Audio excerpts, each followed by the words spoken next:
अस्सलाम वालेकुम viewers, welcome back to my YouTube channel daily tips with Asma. हिबा नाम का शुमार लड़कियों के नामों में होता है। हिबा एक इस्लामी नाम है।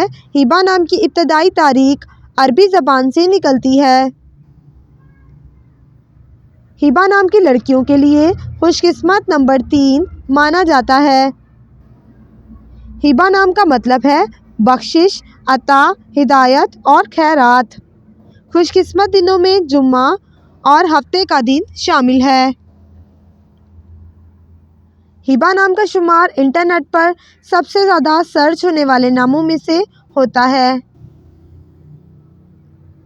खुशकिस्मत धातों में हिंसों के हिसाब से तांबा और चांदी शामिल है। हिबा नाम के अफराद के लिए मुआफिक रंगों में पीला और नीला रंग शामिल है। हिबा नाम के अफराद के लिए मुआफिक पत्थरों में हीरा पत्थर शामिल है। फ्रेंड्स, अगर आप अपने नाम का मतलब जानना चाहते हैं तो कमेंट बॉक्स में अपना नाम लिखें। इंशाल्लाह हम आपके नाम की वीडियो ज़रूर बनाएंगे। Thanks for watching. अल्लाह हाफिज़।